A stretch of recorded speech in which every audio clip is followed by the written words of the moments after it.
Introduction. A lot of people who try to sell anything online simply are not doing a good job of it. This is the main reason why the vast majority of people trying to sell affiliate products simply can't make a living off their online marketing. It's not because these people are dumb. It's not because they are incapable of making money online. Please understand that just because you have heard that you can make a lot of passive income on the internet doesn't necessarily mean that you just need to roll up your sleeves and put up a website and, all of a sudden, all this money will come. I hate to break it to you, but the whole idea of build it and they will come is just a pipe dream. It may have worked 10 years ago, but believe me, it doesn't work today. There's just simply too much competition out there. In fact, according to several estimates, every single day, over 2 million pieces of fresh online content is uploaded every single day. Think about that for a second. Try to wrap your mind around that figure. 2 million pieces. So it doesn't matter what kind of niche you're in. It doesn't matter how obscure or esoteric your niche category may seem to you. There is simply too much competition out there. And to think that you just put up a website and suddenly all these people would come banging on your digital door and handing you their hard-earned dollars is simply a fantasy. Disabuse yourself of that thinking if you want to have a chance of actually making money online. How the online money-making game is truly played. If you truly want to create passive income using online properties, listen up. You have to create a sales funnel. Just because you put up an online article doesn't mean that people who find that article will find it so compelling and so persuasive that they would hand you dollars. It doesn't work that way. Instead, you have to look at them as sheep. That's right. You have to be a shepherd. You have to understand that for people to look for your content, deep down inside, they're already interested in whatever you are pushing. Maybe you're selling a service. Maybe you're trying to promote some sort of affiliate product. Maybe you run an online store. It doesn't matter. People who read your content are somehow, some way, already interested. But the problem is the way you position your offering plays a big role in how they would respond. You have to look at the situation from their perspective. When was the last time you bought anything online? Chances are it hasn't been all that long. When you were looking for something online, you're not looking to hand Joe Blow 10 of your hard-earned dollars. No, instead, you're thinking to yourself, I have a problem. I'm looking for a solution to my problem. I'm looking for a page on the internet that would convince me that they understand my problem and they could lead me to the right solution. This is how most people shop online. In fact, a lot of people who buy stuff buy it impulsively. It's not because they don't want to spend their money. It's just because they came across the right materials that spoke to their needs. Even if their needs are not of the highest priority, they come across online content that appealed to those needs in the right way, so they end up parting ways with their hard-earned money. You can do the same. It all boils down to creating the right sales funnel. What is a sales funnel anyway? Look at how a funnel is shaped. It is like an inverted pyramid. It's very wide at the top, and as you get closer and closer to the actual exit section of the funnel, it gets narrower and narrower. You should think of everything you do online as some sort of funnel. As each prospect gets closer and closer to the bottom end of the funnel, there's less and less prospects. This is a good thing because the funnel works to filter people based on their interest. If you don't set up such a system, it's going to be very hard for you to convert people. That's the bottom line.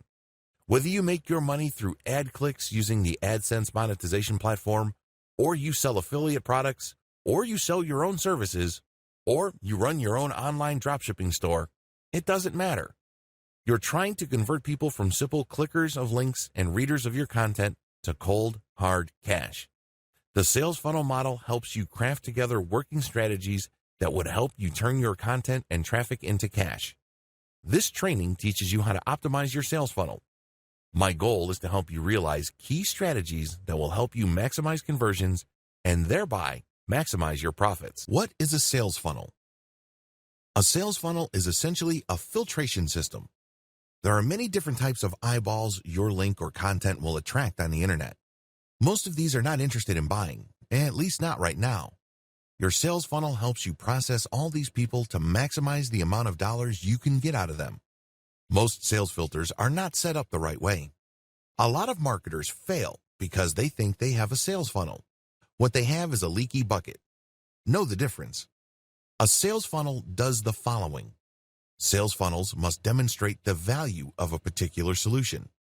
Sales funnels must speak to the needs of people looking for a solution. Sales funnels must build trust in a particular category of solution. Sales funnels must direct potential buyers to a specific category of solutions, leading to a specific type of product. Sales funnels must build trust in a specific product offering to the exclusion of competing offers. If your sales funnel doesn't do all the above, you have a leaky bucket. At best, you are settling for cents on the dollar. At worst, you are losing money and are left confused as to why. How do you know your sales funnel is working? This is actually very easy. Either you're making the most amount of dollars from your online activities or you're not. That's the bottom line. It's very easy to figure out. Don't obsess about traffic. Don't get all excited about click-through rates. Don't put too much faith on how many people engage with your content on social media. All those are important, but the most important metric is profit. To generate profit, your funnel must convert. Focus on conversion at the end of the funnel first. Then work back up the funnel to maximize the effectiveness of each step prior to conversion. Sales funnels have different components. This is where people screw up. They think that a sales funnel is just all about converting traffic into cash. They don't realize that you need to give people information so they would trust you enough to buy whatever it is you were pushing. Accordingly, a sales funnel is made up of two parts: the content funnel and a conversion funnel. Don't confuse the two. They are not one and the same. They overlap each other, but they are not one and the same. A conversion funnel takes traffic and turns it into cash by getting the prospect to go through a series of pages or blocks of text within one page. As the person progresses through each section, that person develops the following. First, they get the impression that you know what you're talking about. They start to believe that you are knowledgeable enough about whatever it is you're talking about for them to continue to read your stuff. This can be in one page, this can be in a couple of pages, or this can take place in a series of pages, or it can take the form of a series of emails. Regardless, it's all about building credibility. An effective conversion funnel sets things up in such a way that the more your prospect reads your stuff, the more they believe you. This ultimately creates enough trust for your prospect to do what you want them to do. This can take different forms. You can ask them to fill out a form, and when they fill out the form, you get paid by a sponsor. You can ask them to click on a sales link that says, "Order now." When they buy something, you get a commission. You can ask them to enter their email address and join your mailing list. Regardless of the form it takes, the goal of a conversion funnel is the same. It's all about getting traffic from the internet, filtering it down to a core group of people who believe you and trust your authority enough to do what you want them to do. What is a content funnel?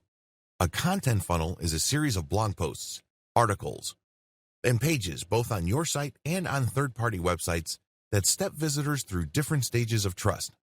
At first, you get them to understand and believe that you are credible when it comes to a specific body of knowledge. For example, if people are looking for tips on how to deworm their dogs, your content funnel would start with material that answers basic questions regarding the deworming process. When people read these, they get the information that they're looking for, but they're probably looking for other information. Now that they know how to deworm a dog, is there a best way to do it?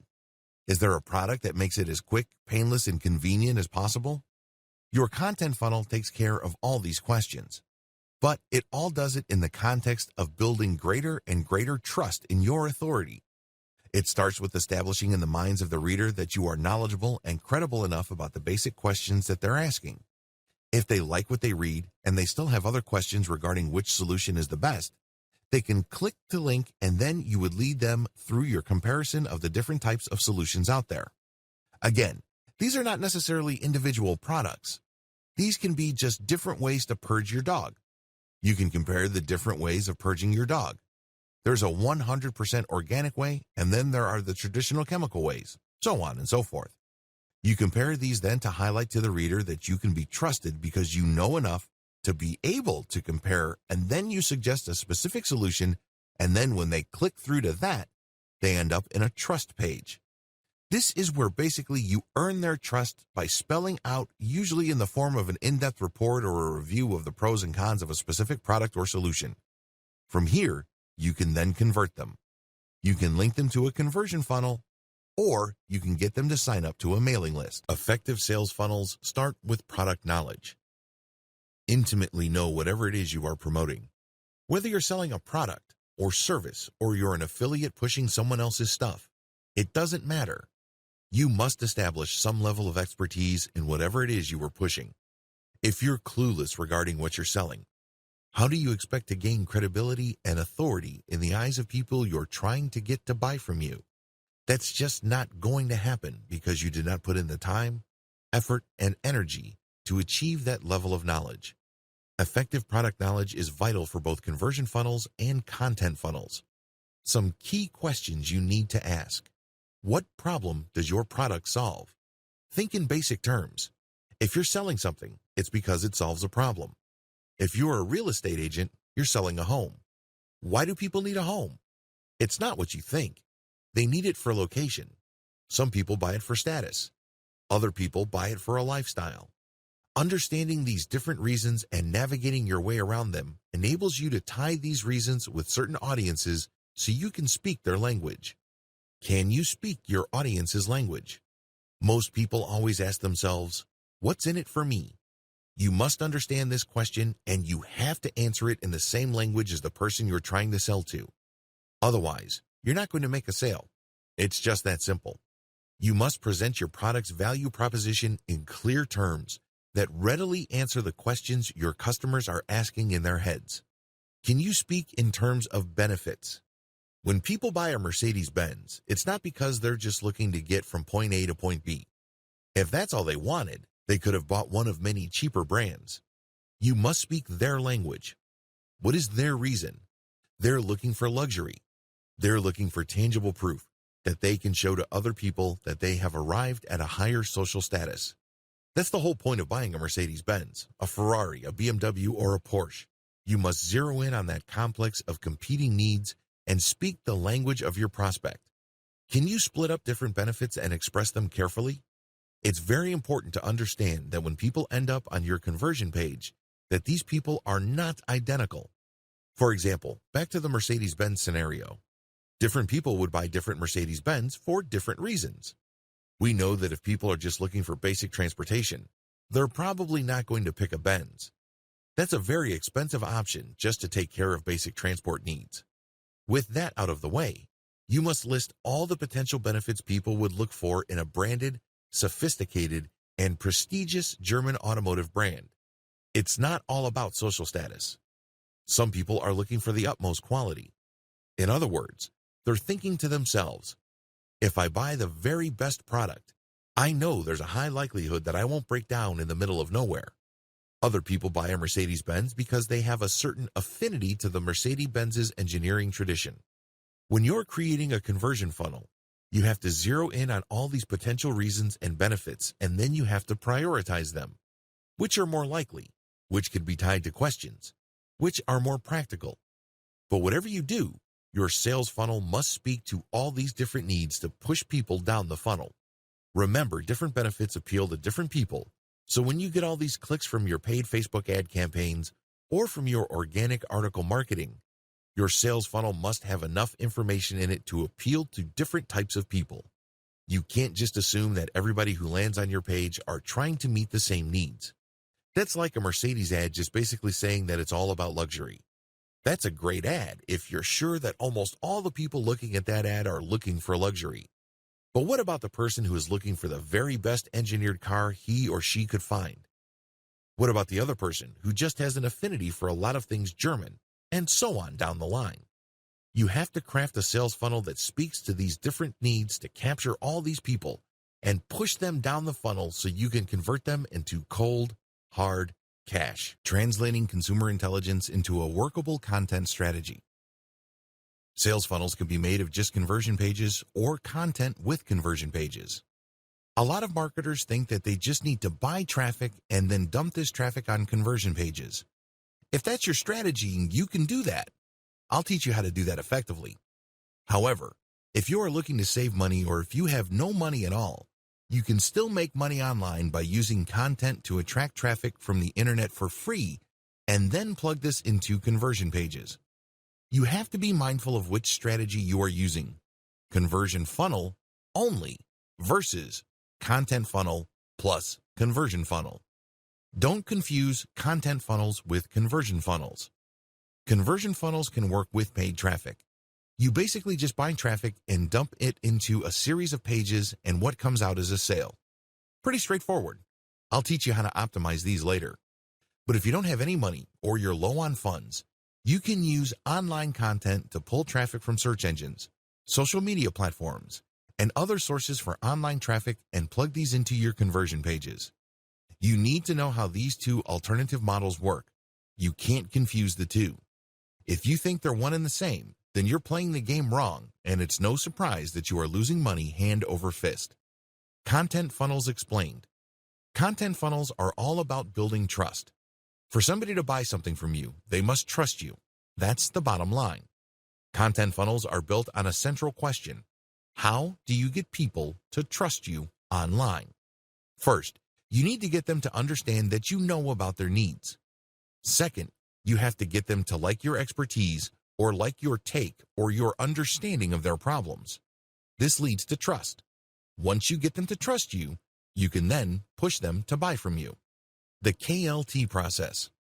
KLT stands for know, like, and trust. Your content must be arranged in this way.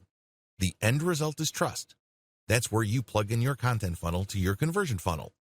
The KLT process must drive your site's design, not the other way around. If you're going to create a content-dense website that uses a content funnel strategy, I suggest using the silo system.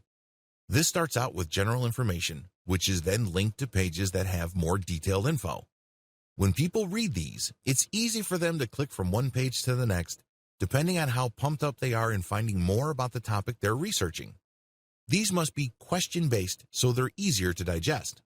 It's important that your whole website must be designed this way, so it seems effortless and doesn't take much thinking for people to navigate. They can start out very slow and low, basically on pages dealing with general information, and as they click, they get deeper and deeper into more detailed information until they get comparisons, and then they end up at trust pages, which essentially just push one particular product to them. What's important is that all their questions are asked as they go through the process. The KLT process must drive your promotion efforts. Now that you have set up your website based on questions, starting out with the K, knowledge pages, you must promote your site using your K pages. Well, what do I mean by that? Throughout the internet, people are asking questions. Maybe they're on Twitter. Perhaps they're on a Facebook group. Possibly they left a comment on a Facebook page post. Whatever form it takes. Usually people are asking questions. And when you look at how you should have set up your K pages, they're all about questions. Basically, you just look for these existing questions on the internet and then explain your content a bit and then drop a link to your content. You're not spamming because you are answering a question and you are providing a resource. It all depends on how you do this. You can't just drop a link and expect the reader to put two and two together and realize that you're not spamming. No, that doesn't work that way. Instead, people will think that you are spamming your link. You have to at least put in the effort to connect the question that they asked, the answer that's on your page, and then get them excited about learning more by the topic and then dropping the link. If you do that, your link is no longer spam, generally speaking. Instead, your link is actually a resource because you made a claim, and then they can click on the link for more information. In other words, it acts as some sort of citation. This is not much different from reading an essay and basically being intrigued by a claim that's made, and if you want to investigate the claim more, there's a citation. The key to successfully using your K pages as part of your general online promotion efforts is to establish credibility and authority first. This means that when you're on forums, answer people's questions that may not have anything to do with your website.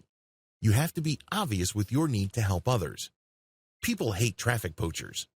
Basically, it's obvious that these people don't really care about the members of the community or the people reading their stuff. They just want to make money. You don't want to be that person, and how do you know you care? Share information. Go out of your way to help people, and then when you drop that link, your site will pull in people and then push them down the content funnel. The bottom line is to live by the old saying, people are not going to care about what you know until they know that you care. Get that? Good. Content funnels explained. It all starts with K. Your content funnel starts with your knowledge of your audience's needs. They're not there to screw around. When somebody looks up how to immigrate to Canada on a search engine, they're looking for a page that will give them legal information on how they can leave their country so they can become citizens of Canada. They're not there to research dog food. They're not there to vacation in Hong Kong. They're looking for a specific type of information because they have specific needs. A well-constructed K page gets to the heart of the matter. Cut straight to the point. A well-constructed K page in a content sales funnel addresses specific questions. For example, if somebody wants to immigrate to Canada, the first thing that they want to ask is, am I qualified? Do I have the right education for it? Do I have the right background and experience? Your pages should be set up based on these questions. There are great resources online you can use to find these questions. The most common, of course, is Google AdWords Keyword Planner tool. You can also use a tool called asktheaudience.com. Whatever the case may be, think of organizing your K pages around questions because people work with their problems in the form of questions. By organizing your content around questions, you make them easier to promote. Please understand that the human mind tends to navigate and process information in two forms: questions and stories. It's much easier to produce content based on questions. They're short, they're choppy, and they're easy to process. Why should you do things this way? If you paid attention to the way you yourself process information from the internet on your mobile device, you would understand this clearly. When was the last time you opened your Twitter app on your mobile device and just read everything very carefully? Probably never. Instead, most people would scan. They would basically just keep scrolling down their Facebook timeline, and then if they see a keyword or an image, then they'd stop. That's how people process information, and if you ask me, that's the only way people can process information because there's just so much information on the internet. In fact, according to some estimates, upwards of 2 million new pieces of information are created every single day. That's a mind-blowing amount. So, people have developed coping mechanisms, and one of them is just scanning. By organizing your content in the form of questions or around questions, you make it easy for people to read since they're easy to read and they're easier to promote. How? People are already asking questions related to your stuff on Twitter, Quora, and forums, and a variety of social media platforms. Your job is to find those places and slip your content into existing discussions. In other words, if you are in a forum, it's probably not good for you to create a specific discussion about what you're promoting. Believe me, people are not going to care. However, people will care when somebody already asked a question and then other people are giving their answers, and then you come in and come up with a much better answer and then supply a stripped down version of your content, and then you end with your link as some sort of source. That's how people will take you seriously. Of course, pay attention to what I said earlier. If you're going to all these places, make sure you build credibility and authority first. Don't just get in, spam, and leave. You're going to get banned if you do that. Organize your question-based pages around themes. Just as questions can fall under a certain category, you can create articles around questions and then organize these articles around a category. This is not just a housekeeping tip. You're doing this so you can maximize the value of each page. Interlink your K pages in your content sales funnel for maximum effect. You can't just interlink saying that there's another page somewhere in your website. You have to organize these links based on questions or concerns and tie them around certain themes that you know your audience members would be interested in. Make each page count. Don't just write content just because you have nothing else better to do. Every single word, every single paragraph, every single page must have a purpose. That purpose should be obvious to you by now. Your purpose is to push people down the conversion funnel.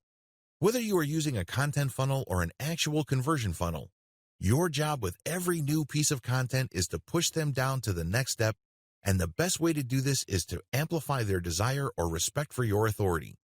Basically, you get them excited about the next step. To put this in practical terms, please understand that when people are looking for a basic question, they usually have another question in the back of their mind. For example, somebody goes to your pizza website because you have a page on how to bake a Napoli pizza. So, your first page lays out information regarding what a Napoli pizza is and a basic recipe. Pretty straightforward. However, You call people to action with key questions like how to get the right heat temperatures for your Napoli pizza, how to make sure you don't scorch the bottom of your pizza. In other words, you start with general information that clues people in. That's what they are looking for. Nonetheless, once they get that, they're going to be impressed because now you're drilling down. They know that once they start making their own Napoli pizza, there will be issues that would come up. Let me tell you, when I got a pizza recipe on the internet and I did it, it wasn't like the Pinterest pictures that I saw online. Not even close. Why? Because I didn't drill down and up. I didn't know about scorching the flour. I didn't know about manipulating the dough so there's no gooey, uncooked portion in the middle, that kind of thing. That's what people are going to be looking for because now you've given them basic information and then you're cluing them in by saying, well, there are other stuff that you need to know, and if you don't do these, you're not going to get the results that you're looking for. So people who are truly interested in the topic will start seeing those, and basically, you are calling them to action to click deeper and deeper into the bowels of your website.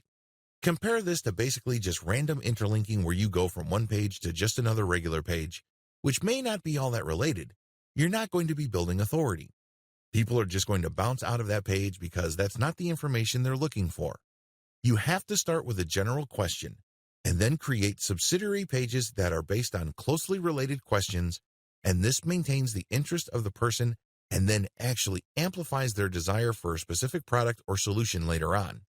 That's how you build trust and credibility at the same time.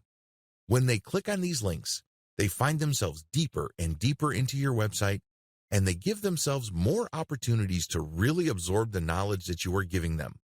The whole point here is to demonstrate to them that you are sufficiently knowledgeable about your niche. If you're able to do this, then you start building trust. They then are more likely to like your take on their problem. Establish credibility and authority by using multimedia. As the old saying goes, a picture is worth 1,000 words. This means that if you really want to maximize the amount of authority and credibility you're building in the minds of your target audience members, you need to use the power of multimedia. I am, of course, talking about videos, pictures, diagrams, infographics, you name it. This not only makes your content easier to read, it also makes sure that people aren't bored by your content. Please understand that most people now view online content through mobile devices. They don't have all the time in the world to keep scrolling as you crank out massive blocks of text. You might want to break those pieces of text up. You may want to shorten those pieces of text and break up the boredom by using a picture, a diagram, or a video. If you do this, you are more likely to keep them on the same page, and you also increase the likelihood that they will click on a link to get deeper and deeper into your website. A quick word about third-party multimedia content. Please don't interpret what I just said in the section above into some sort of mad dash to appropriate other people's intellectual property. You can't just take a video off YouTube and embed it in your content simply because it's related to your content's topic. That might land you in hot water.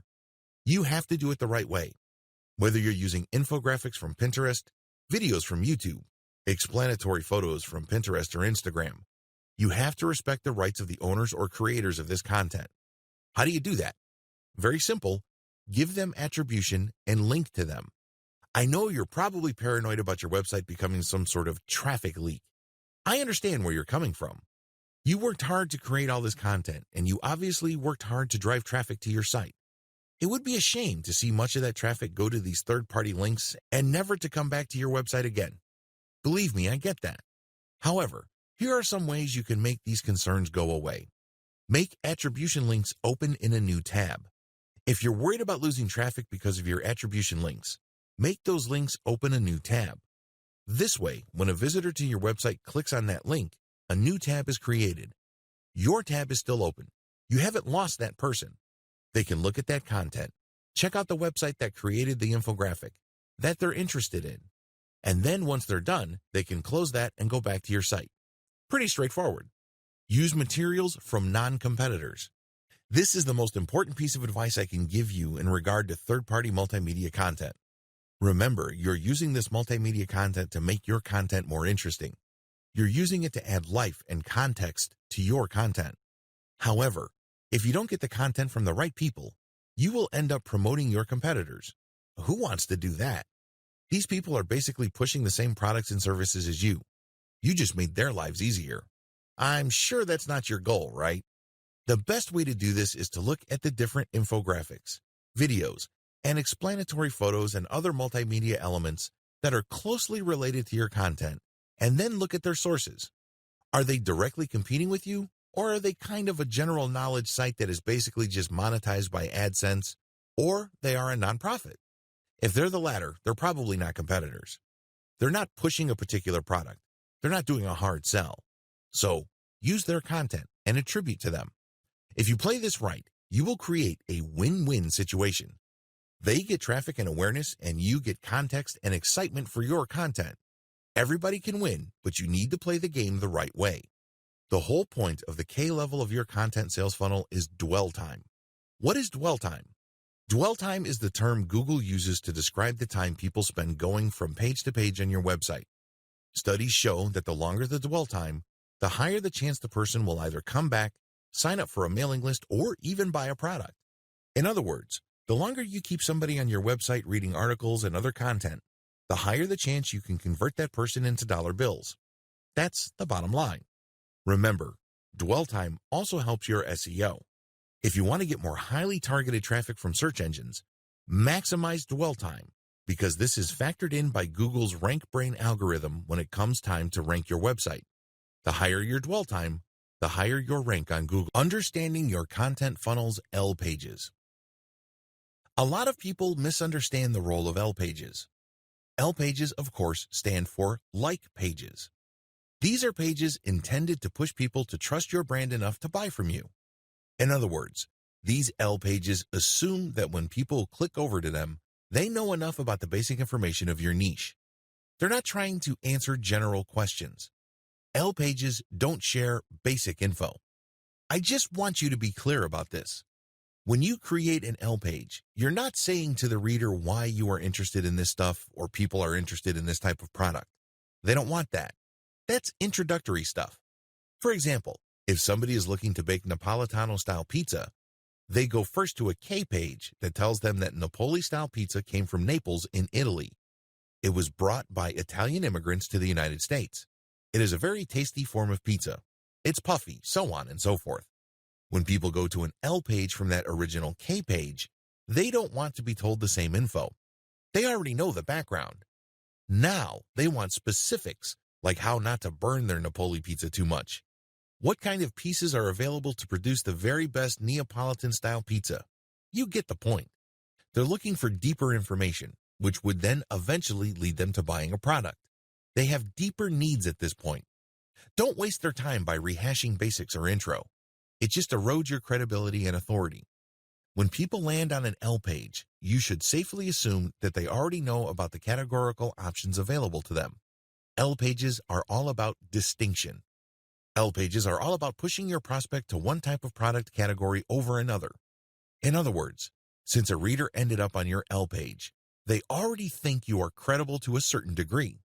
Now, they're basically open or susceptible to you suggesting to them one particular broad category of solutions over another.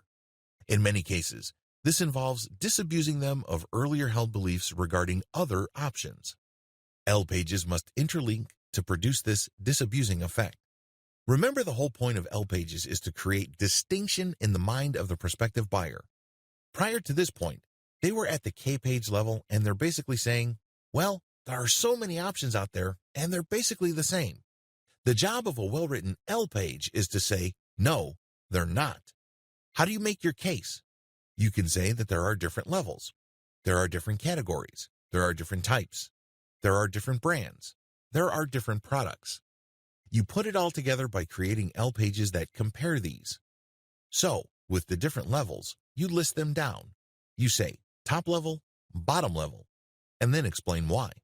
In terms of categories, you just pit category versus category. You would say this is one particular category of solution and this is another. These are weaknesses and strengths, pros and cons, you name it. When it comes to types, just put type versus type. Again, walk them through the advantages and disadvantages. The same goes with brand versus brand and product versus product. Get a clear idea on the different forms of L pages. L pages are all about comparisons. They're all about contrasting different options to highlight in the minds of prospective buyers why your particular option is superior to everybody else. The best way to do this is through some sort of comparison model. These take many different forms. These can be side-by-side product comparisons, categorical comparisons, categorical consumer guides regarding different broad types of products, brand-by-brand comparisons, and other types of comparisons that enable consumers to compare and contrast different options available to them. Set up your comparisons using a funnel. I can't advise you to just slap together some reviews and call it a day. People who land on those reviews wouldn't know what to do with them. You haven't set them up properly. It's like trying to ask a girl to marry you the moment you just meet her. That doesn't make any sense. You have to set her up first, right? The same applies to L pages. You can't just go straight to a comparison. Remember, they're coming from K pages, which is basically establishing your credibility.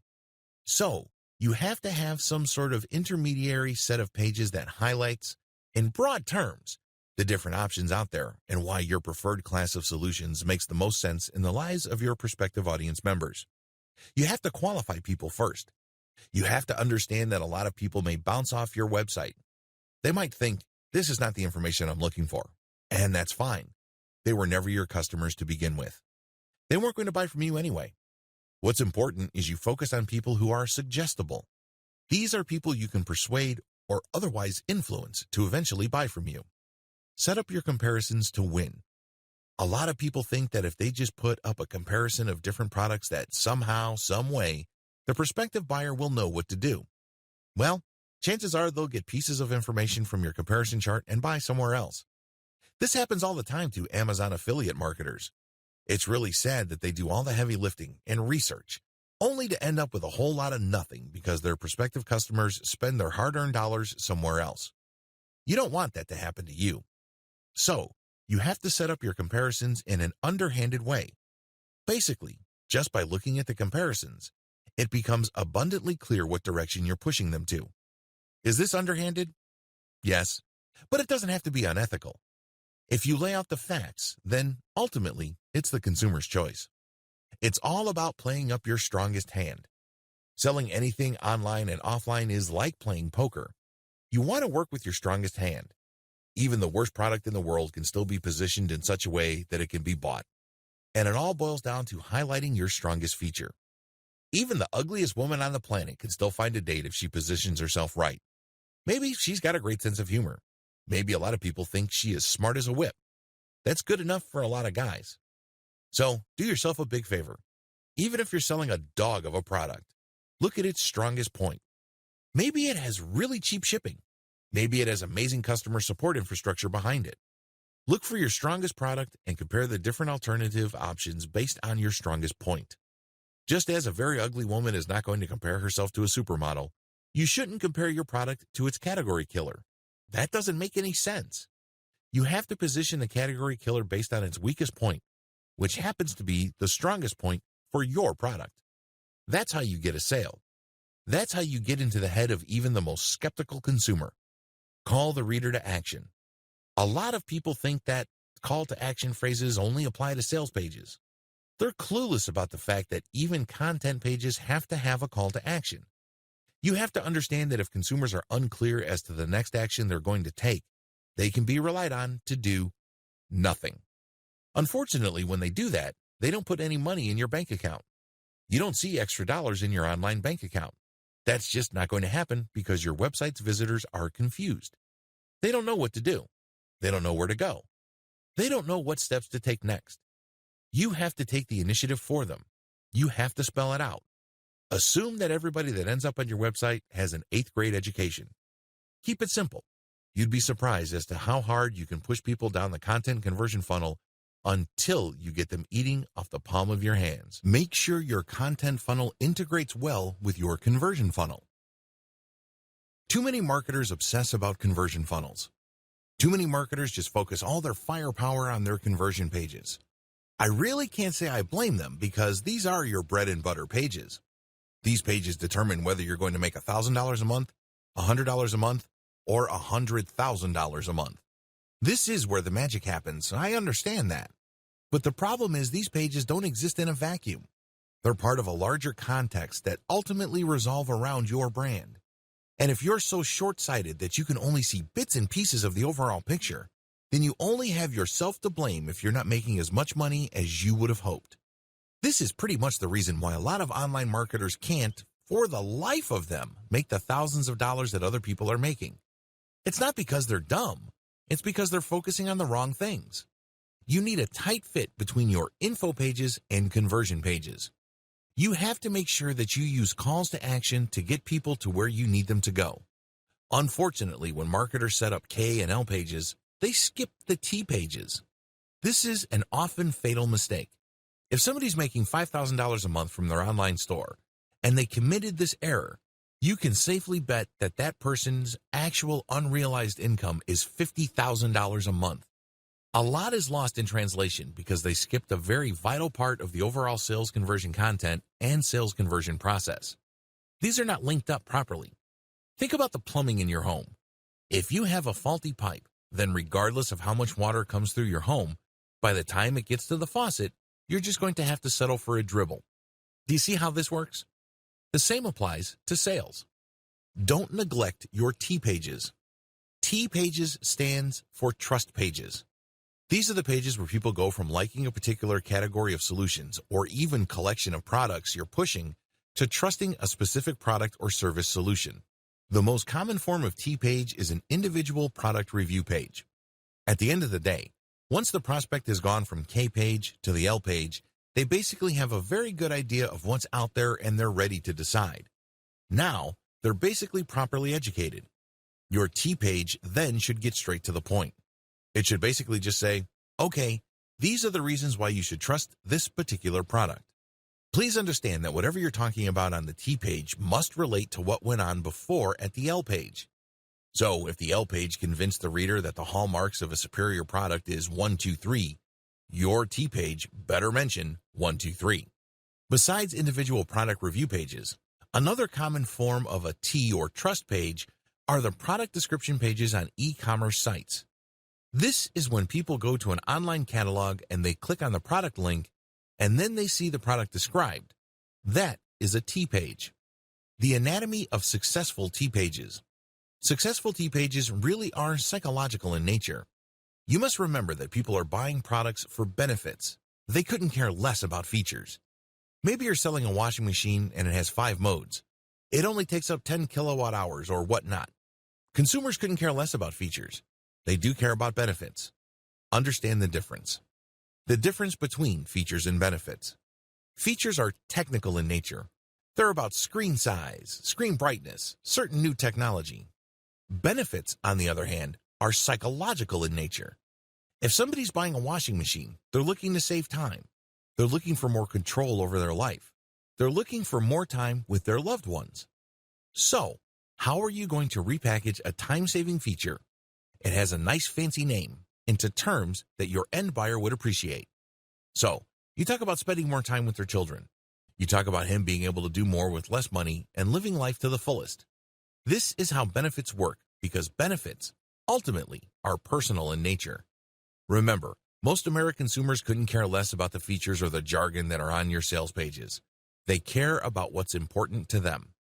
Remember, just as you ask yourself, what's in it for me? Other people ask themselves that question as well. It is all personal.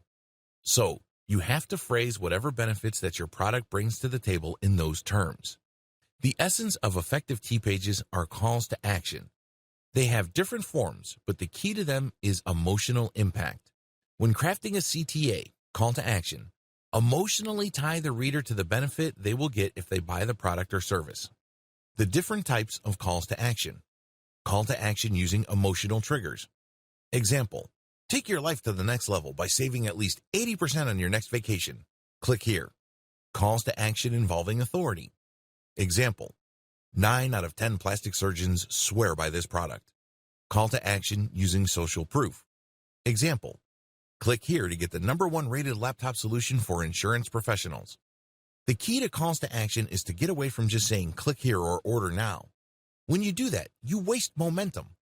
Instead, amplify the sense of need in the mind of your prospect. Please understand that once they get to a page where there's a call to action, your content pages or your conversion pages have already done most of the heavy lifting. Don't waste it by just saying order now. Plug into some sort of emotional urgency. Understand your conversion options. Converting online traffic into dollars is not as straightforward as you think. A lot of newbie marketers are under the impression that if they buy traffic and enough of these users click on page after page, eventually they will land on a conversion page, read something that they like, and then whip out their credit card. If only things were that simple. Believe me, if that's your strategy, you're probably going to be settling for cents on the dollars, assuming you make any money at all. The better approach would be to study what kind of conversion strategy works best, considering whatever it is you're trying to sell. Different products and services need different conversion strategies. A lot of marketers are completely clueless about this because they think there is only one cookie cutter or one-size-fits-all solution to turning interest into sales. This is where they screw up, because selling a sofa online is very different from trying to get American grooms looking for Filipina brides. These are two totally different sets of needs, and you have to speak to them differently. In other words, your strategy has to fit the outcome you are looking for. There is no such thing as a one-size-fits-all conversion strategy. Different conversion strategies. If you are selling a high-ticket item, let's say a gold IRA conversion kit which can involve hundreds of thousands of dollars, you need to take it slow. You need to basically drip-feed information to your audience so they can build trust over an extended period of time. And as they engage with your content and as they see your content again and again, that level of trust deepens until they go to the like stage, and then before you know it, they get to the trust stage and then they buy. Of course, this is not guaranteed. This is not a slam dunk. But you have to get the process going considering the dollar value of the transaction. If you're looking for somebody to transfer their retirement fund worth hundreds of thousands of dollars from one fund to a gold fund that you're an affiliate of, you have to invest in a long funnel that builds trust over an extended period of time. On the other hand, if you're looking for a quick sale, your conversion funnel can be shorter. In other words, you can basically tell the reader if they're going to ship or get off the pot. It's pretty straightforward. For example, there's no need to create a mailing list for certain types of one-time use product. If people are just going to use a product once, either they want it or they don't, because if you're going to build a mailing list which sends them update after update to try to remind them and push them closer and closer to the conversion end of the content funnel, you might not get there. It turns out that the reason why they got on your list in the first place is because they want your freebie or your lead magnet. There are very different conversion strategies, and each of these is manifested in different funnels. At the very least, there are three. Page only. This model just uses one page to convert traffic. It doesn't matter whether the traffic is free, organic, or paid. This conversion strategy just uses one page to convert the visitor. Pay attention to how sales pages are set up. They're quite clever. They would start with an attention-grabbing header, and then they would try to pull the reader down the page. They would use all sorts of tricks to build credibility and stoke demand for their product that is being pushed. They would use testimonials. They would use fancy graphs. Whatever the case may be, the idea is when a person manages to read all the way through that page, other people didn't make it all the way through. In other words, that page acted as a funnel. Basically, it filtered people who were not really all that serious. Usually, the people who really want to buy your stuff or who could be influenced to buy your stuff make it all the way through. That's how you should set up your conversion page. Content plus sales page. The content plus sales page model uses a variety of content using the KLT process, and once people end up on the T content pages, they are pushed to the conversion page. Generally speaking, the sales page that are tied into a series of content pages or a content funnel tend to be shorter. Why? Most of the heavy lifting is already done by the T content pages. By dumping them into a page-only type sales page, you might actually end up contradicting yourself or losing the attention of your potential buyer. At the very least, you run the risk of losing momentum, so don't do it. Content plus email capture page. This is pretty much the same as the category above, but instead of the sales page, it leads to an email capture page. Your product or service offering also determines your mailing list incentives. As I've mentioned above, you don't necessarily have to build a mailing list for all sales funnels. Forget what other self-proclaimed marketing gurus tell you. Some people would always tell you that you need to build a mailing list. Well, if your product is very specific and it's a one-time use, you can get by with just a sales pitch. You don't necessarily have to get a sales page that's plugged into by a network of content pages. It all depends on both your audience and product or service you are promoting. Optimizing your funnels. Optimizing your conversion funnels. Conversion funnels differ quite a bit. Some are just made of one sales page. Others involve different sales pages that plug into each other. Even others use a mailing list. You have to optimize each of these differently. Start with elements. When you're optimizing a conversion sales page, it's very tempting to change everything and hope for the best. I'm telling you, that strategy is no strategy at all, because even if you're successful, you don't know which change accounted for your success. What if you can tweak other elements to get even better results? Unfortunately, if you just changed everything, you're left in the dark as to which change actually accounted for the drastic improvement in your results. Element by element optimization explained. Element by element conversion page optimization really boils down to slicing and dicing each conversion page into different elements and plugging them into a systematic and orderly testing system. For example, graphics are elements. Header or text are elements. Actual sales body text are elements. The same with calls to action. The key to success here is to optimize each element one at a time. Don't jump from element to element. For each element, come up with variations. Run your traffic test, and if you see a winner, make variations of that. See if any of the variations get better results than the first variation. Keep repeating this evolutionary process until you reach a point where you cannot optimize your element any further. In other words, you can't get any further improvements in conversions. Once that happens, you switch over to the next element and optimize that as well. Keep repeating this process until you end up with a sales page or a series of sales pages that convert at their fullest potential. You can use the same strategy for your mailing list as well. You can optimize your squeeze page, and you can use the same strategy for your mailing list updates. Optimizing your content funnel. You also have to optimize your content funnel just like your conversion funnel. It's not as bad as you think. It really all boils down to your statistics. For every 10 pieces of content you publish on your blog, only one of them will account for most of the traffic you get. Identify the theme of that successful content and publish more on that theme. Create variations. If you notice an upward trajectory of the traffic you're getting, this means you are on the right track. It means you're talking about the right topics.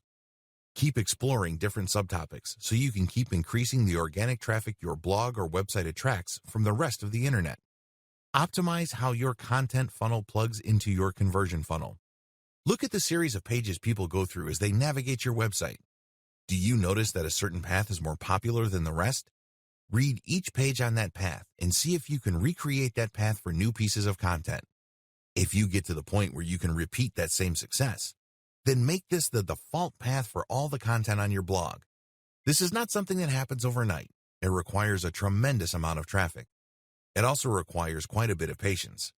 But the good news is, if you're able to do this, you can maximize dwell time and also boost overall conversions because you are plugging a larger chunk of your traffic to your conversion pages. This is crucial, especially if you're not paying for traffic on Facebook and Google. Conclusion. Do it now, seriously. I know that a lot of people are under the impression that they will expand their business or create sales and content funnels when the time is right. Here's the problem. The time will never be right. If you are sure that you want to do this, decide to do it now. Commit to it. If you are going to rely on whether it feels right or not, you're going to be waiting for a long time. Before you know it, you're going to be buying one product after another and end up failing to lift a finger to turn the businesses that those products talk about into a reality for yourself.